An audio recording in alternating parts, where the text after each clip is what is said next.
You are watching T to the M to the IDD.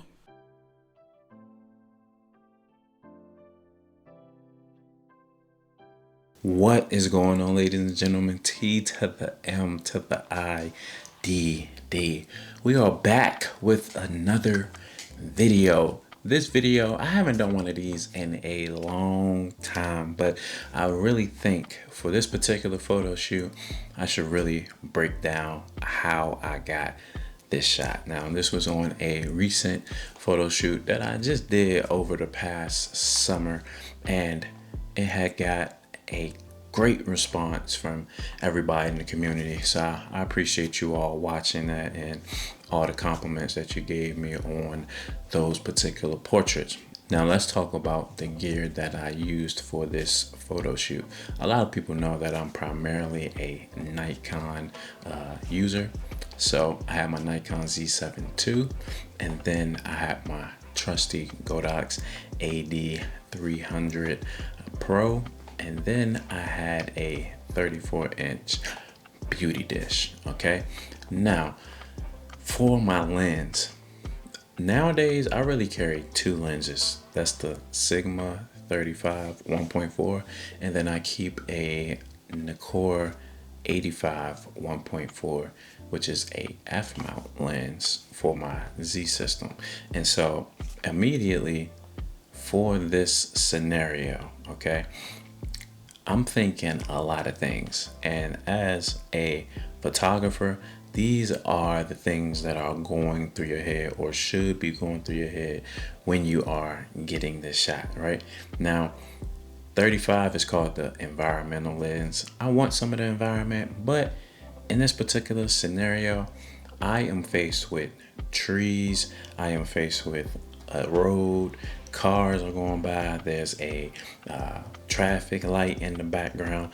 I do not want all of those distractions in my particular photo, so that canceled out the 35 for me.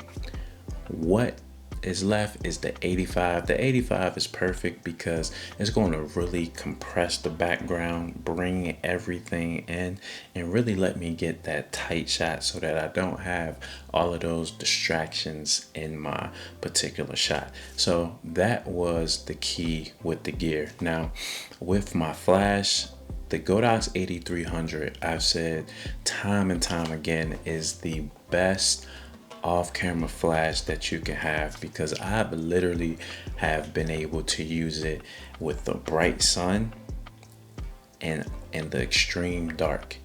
So if I'm doing a night photo shoot, I could use my AD300. If I need the least power as possible, I put it in TTL and I can get the least amount of power, use the modeling lamp. Or if I'm at bright noon and I need all of the power, I can put an ND filter on there and I can shoot it at full power if I need to. I haven't had to do that. I've only been up to a half power. So that just lets you know what you have right there. It's portable. I can go on and on about this light. So I'm going to use that light 99.5% of the time, okay? The 34-inch beauty dish, I used it as a Softbox because the plate was not inside, but that is around the point where you get a nice spread of light. I had it double diffused because I wanted the light to be soft. Now you can, well, for me in particular, I like using natural light as well. So if I was going to be shooting with my back to the sun, so the sun would have been hitting the model, I would have used natural light. But I knew that I wanted to backlight her, okay? And so when you backlight your subject, you're gonna need something to bring your subject out. And so that is why I went with off-camera flash, because I wanted to expose for that backlight from the sun and then fill my subject with the off-camera flash. Okay, now we are more than just photographers, creators, videographers. A lot of the times we are meteorologists, we are news anchors, we do a lot of research. Okay, now the reason why I say that is because sometimes you have to know about a location, which location scouting is important. I knew that her dress was green. I needed something that was going to complement that dress. So I knew variations of the color of green would work well with that dress. Before we got to that particular location, we were on a live stream in my home studio setup, and we were doing a video for you all. Now, we kind of went over time, and I knew we did not have a lot of time to get to one of the other places. So it helps knowing your environment. I knew that that location, color wise, would go well with her dress.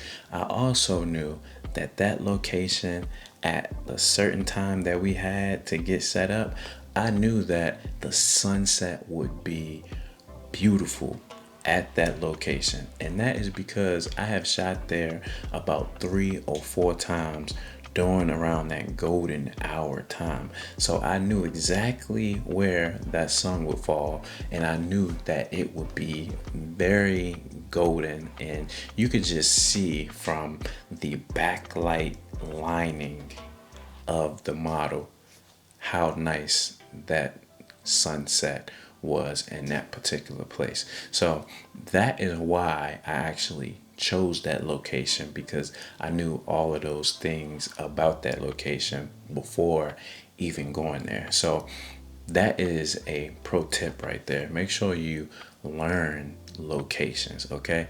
If you're driving, always scope locations. When I'm driving nowadays, I'm always looking left or right, keeping notes in my head like, okay, I might need to do some more investigation right there, okay? So make sure you do that. So I knew all of that about that particular location.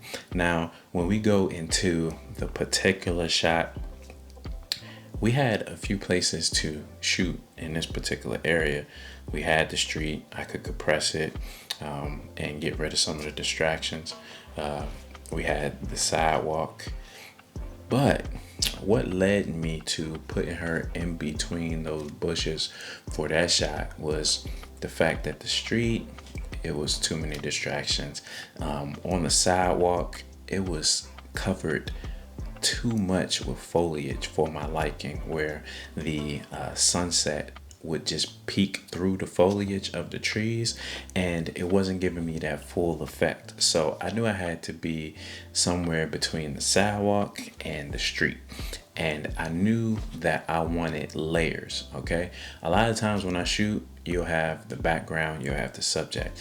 With this, I wanted to try to add another layer in my shot, which was having the foreground, then the model, and then the background.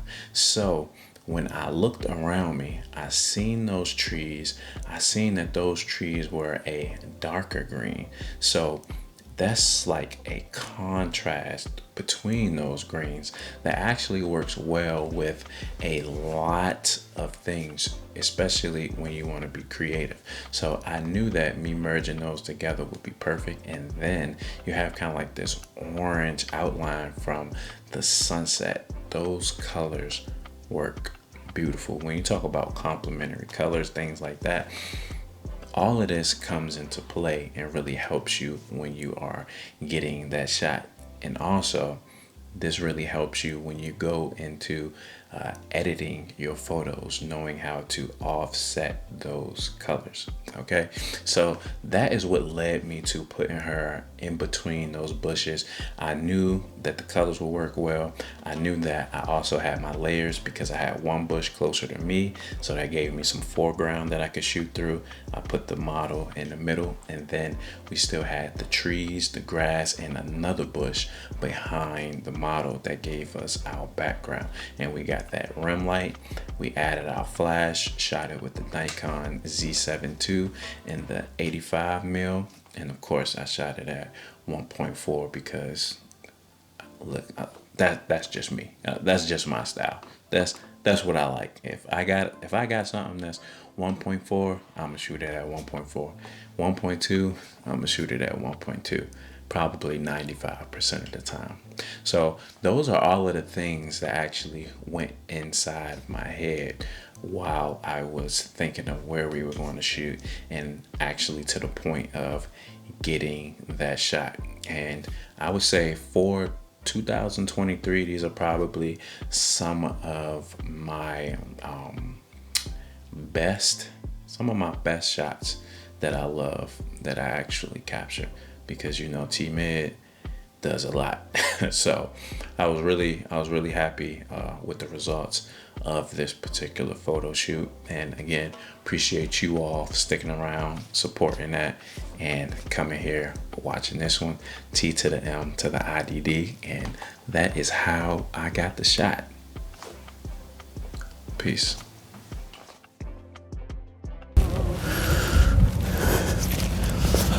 What is going on, guys? You just tuned in to T to the M to the IDD. And if you enjoy this content, make sure you subscribe to the channel. And if you really enjoy the content, check out some more of the videos that you see right here. Oh yeah, and hit that like button for me.